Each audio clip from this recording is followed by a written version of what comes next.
Good morning everyone, मैं शिवशंकर। आज हम लोग बात करेंगे एविडेंसेस ऑफ इवोल्यूशन में। इसके पूरे डिटेल्स में आज हम लोग चर्चा करेंगे। ठीक है, इसके पहले जो है मैंने आपको इवोल्यूशन के बारे में बताया था और ओरिजिन ऑफ लाइफ के बारे में बताया था। ठीक है, और उससे रिलेटेड जो है कुछ थ्योरी जो है उस पर हम लोग डिस्कस किए थे। आज हम लोग बात करेंगे एविडेंसेस ऑफ इवोल्यूशन, यानी कि इवोल्यूशन के जो है साक्ष्य क्या है, यानी प्रमाण क्या है, या एक कहें कि जैव विकास के जो है साक्ष्य या प्रमाण क्या है। ठीक है, कि वाकई में इवोल्यूशन हुआ है। इवोल्यूशन को एक लाइन में डिफाइन करें तो इवोल्यूशन जो है क्रमिक विकास होता है, जो क्या दर्शाता है कि आज का जो जीव है और जो इसके पहले जो जीव थे उनमें दोनों कंपैरेटिव करके हम देख सकते हैं कि वाकई में जो है चेंजेज जो है होते हैं, और ये चेंजेस जो है या ये जो बदलाव है कंटिन्यूअस होता रहता है। जैसे आज का जो ह्यूमन है, अगर ह्यूमन की हम बात करें तो आने वाला जो इससे 100 साल बाद जो ह्यूमन होगा, तो आज के ह्यूमन में और 100 साल बाद जो ह्यूमन है उसमें साफ साफ जो है चेंजेस जो है नजर आएंगे। ठीक है, तो इसी के जो एविडेंसेस हैं उसको हम देखते हैं कि वाकई में इवोल्यूशन हुआ है। तो पहला जो इसमें प्रमाण है वो है पैलियोंटोलॉजिकल एविडेंस, जिसको हम लोग फॉसिल्स के माध्यम से समझेंगे। फॉसिल्स को हिंदी में जीवाश्म कहा जाता है। ठीक है, अब जीवाश्म जो होते हैं उनकी स्टडी को ही हम पैलियोंटोलॉजी कहते हैं। ठीक है ना, यानी कि the study of fossils is known as palaeontology. ठीक है, और जो उसमें जो साइंटिस्ट होते हैं उनको पैलियोंटोलॉजिस्ट कहा जाता है। ठीक है, अब जीवाश्म क्या होते हैं इसके बारे में बताते हैं। ऐसे जीव जो हजारों वर्ष पहले इस पृथ्वी पे मौजूद थे, लेकिन भौगोलिक उथल पुथल के कारण जो है उनके बॉडी जो है इस रॉक्स में क्या हो गए, चट्टानों में दब गए, और खुदाई के दौरान जो है उनके अवशेष या उनके जो है प्रिंट यानी कि छाप जो है चट्टानों से हमको प्राप्त होते हैं, तो उन्हें हम क्या कहते हैं, फॉसिल्स कहते हैं। और यहाँ पे एक्सटिंक्ट जीव यानी कि एक्सटिंक्ट जो है एक्सटिंक्ट एनिमल्स की थोड़ी सी बात कर लें, विलुप्त जीवों की बात कर लें, तो ऐसे जीव जो इस पृथ्वी से पूरी तरीके से क्या हो चुके हैं, नष्ट हो चुके हैं, खत्म हो चुके हैं, लेकिन उनके अवशेष जो है खुदाई के दौरान या उनके जो है छाप जो है हमें चट्टानों से प्राप्त होते हैं, तो ऐसे जीव को एक्सटिंक्ट हम कहते हैं। ठीक है, जैसे एग्जांपल अगर हम बात करें तो डायनासोर है। ठीक है ना, तो डायनासोर क्या है, वो क्या है, उसका जो है कंकाल जो है हमें खुदाई के दौरान मिला था, और अब इस पृथ्वी पे डायनासोर की कोई भी जाति जो है दिखाई नहीं देती है, तो ऐसे जीव को हम विलुप्त जीव कहते हैं। ऐसे बहुत सारे जो है विलुप्त जीव हैं, जैसे डोडो है, ठीक है, एकिडिना हो गया, ये सारे जो है इसके अंतर्गत आते हैं। ठीक है ना, अब दूसरा जो है कंपैरेटिव एनाटॉमी, दूसरा जो प्रमाण है वो है anatomy, comparative anatomy and morphology. ठीक है, यानी कि इसमें हम मॉर्फोलॉजी और एनाटॉमी यानी इंटरनल स्ट्रक्चर्स के बारे में बात करेंगे, जिसमें हम दो ऑर्गन की बात करेंगे, इसमें होमोलॉगस ऑर्गन और एनालॉगस ऑर्गन।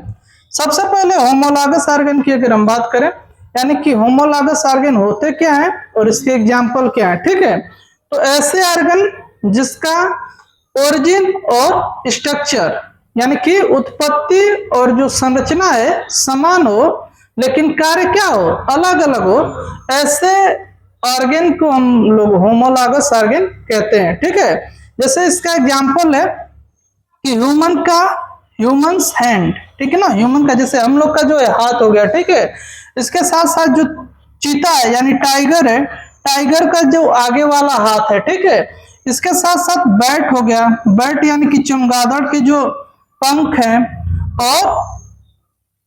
और क्या वेल, जो वेल मछली होती है उसके जो चप्पू होते हैं, सबका जो स्ट्रक्चर है, जैसे कि इस एनसीईआरटी बुक में हम अगर फिगर की बात करें, थोड़ा सा इसको दिखाएं आपको, तो ऐसा जो है स्ट्रक्चर्स हमने अभी ड्रा नहीं किया लेकिन देख लीजिए। तो ह्यूमंस का जो है मैन का हैंड्स है, इसके बाद चीता का फोर लिम्ब है, और ये वेल का चप्पू, और ये बैट का जो है विंग्स, ठीक है ना, पंख, ठीक है।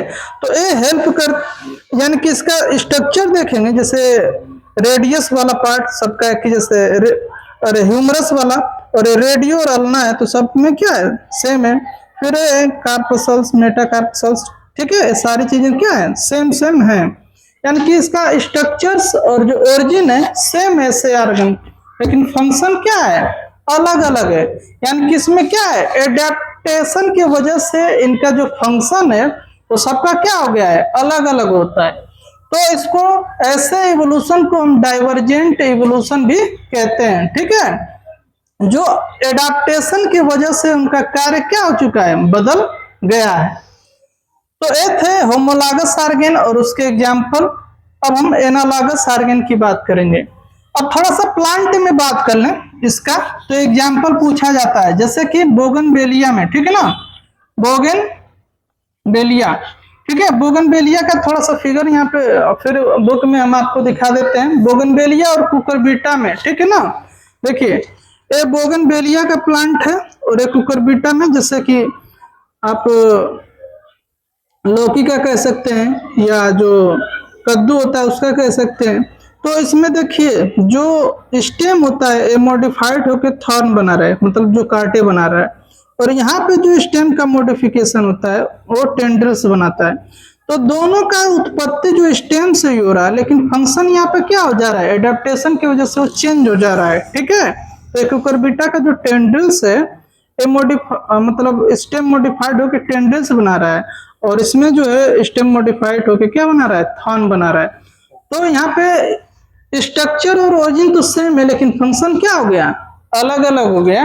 तो इसको हम क्या बोलेंगे कि होमोलॉगस ऑर्गन है। जस्ट एनालॉगस ऑर्गन जो है इसके अपोजिट होता है। एनालॉगस ऑर्गन ऐसे ऑर्गन होते हैं जिसकी संरचना और उत्पत्ति क्या होती है, अलग अलग होती है, लेकिन कार्य क्या होते हैं, समान होते हैं। तो ऐसे ऑर्गन को हम लोग एनालॉगस ऑर्गन बोलते हैं, या इसको हम कन्वर्जेंट जो है, कन्वर्जेंट इवोल्यूशन भी कहते हैं, इवोल्यूशन, ठीक है। और इसको जो है होमोलॉगस ऑर्गन को जो है हम डाइवर्जेंट इवोल्यूशन कहते हैं, डाइवर्जेंट इवोल्यूशन, ठीक है, इवोल्यूशन। इसके एग्जाम्पल बता दिए, अब इसके एग्जाम्पल समझिए। जैसे कि जितने भी बर्ड्स हैं, ठीक है, उनके विंग्स, इसके साथ साथ बैट का विंग्स, और जो क्या होते हैं, इंसेक्ट्स होते हैं, जैसे बटरफ्लाई हो गई, या और भी जो इंसेक्ट्स हैं, उनके जो विंग्स होते हैं वो उड़ने में क्या करते हैं, कार्य करते हैं। लेकिन उनका जो स्ट्रक्चर्स अगर हम देखें, ओरिजिन देखें, तो क्या होता है, डिफरेंट होता है। तो इसमें क्या लिख सकते हैं, इसमें ये बता सकते हैं कि इसमें ओरिजिन एंड स्ट्रक्चर, इसमें होगा origin, origin and structure, structure different होगा इसमें, डिफरेंट, लेकिन फंक्शन क्या होगा, डिफरेंट, लेकिन फंक्शन क्या होगा इसमें, होगा सेम। यानी कि इसमें ऑर्गन का ओरिजिन और स्ट्रक्चर डिफरेंट है, लेकिन कार्य क्या है, सेम है। तो ऐसे ऑर्गन को हम लोग क्या बोलेंगे, एनालॉगस ऑर्गन।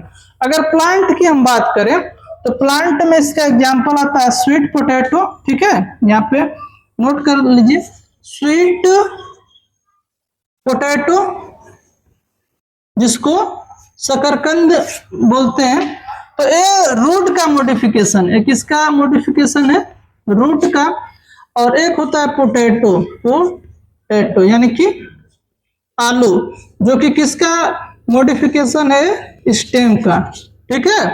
तो दोनों का देखिए ओरिजिन और स्ट्रक्चर अलग अलग है, लेकिन दोनों का जो कार्य है वो क्या होता है, स्टोरेज ऑफ फूड में, स्टोरेज ऑफ फूड, यानी कि फूड के स्टोरेज में इसका क्या होता है, कार्य होता है।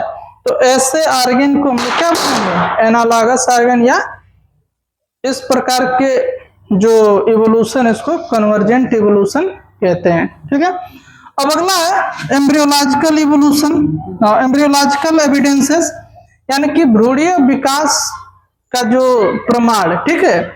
तो अगर हम फिश के एम्ब्रियो की बात करें या चिक के एम्ब्रियो की बात करें या टर्टल्स के या ह्यूमन के एम्ब्रियो की बात करें, ठीक है, तो जो प्राइमरी स्टेज होता है एम्ब्रियो का सबका क्या होता है, समान होता है। इससे क्या पता चलता है कि जो फिश है, फिश से डेवलप कर बना एम्फीबियन, एम्फीबियन से रेप्टिलिया, रेप्टिलिया से जो है एविज, एविज से जो है मेमेलिया का निर्माण हुआ है, ठीक है।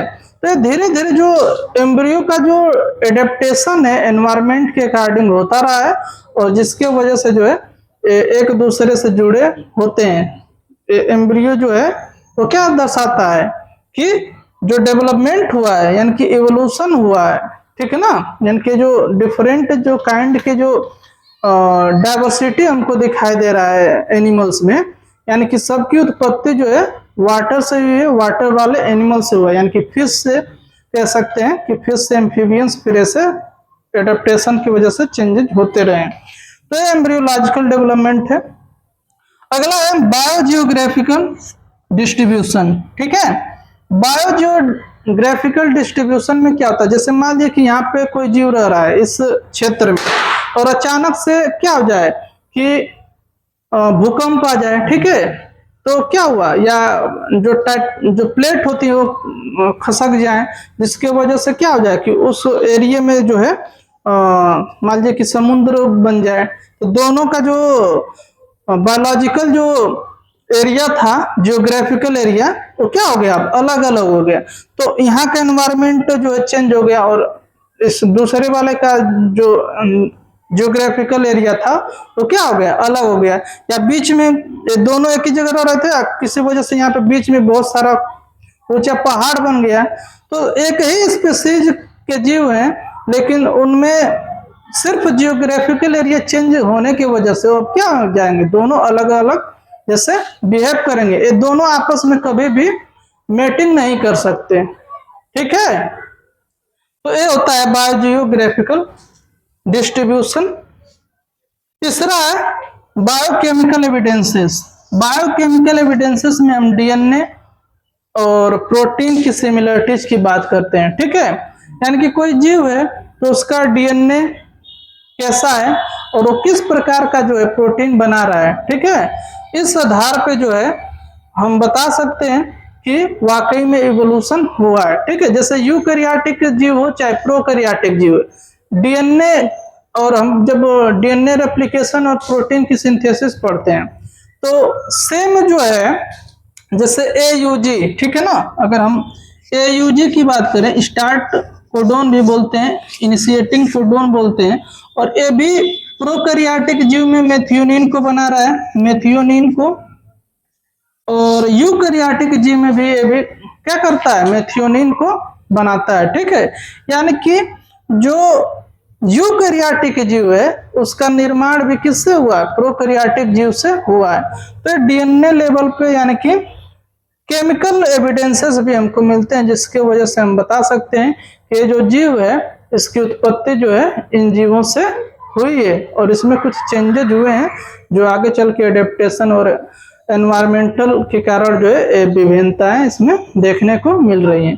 तो ये था एविडेंसेस ऑफ इवोल्यूशन और इसके बारे में आज के लिए बस इतना ही। धन्यवाद।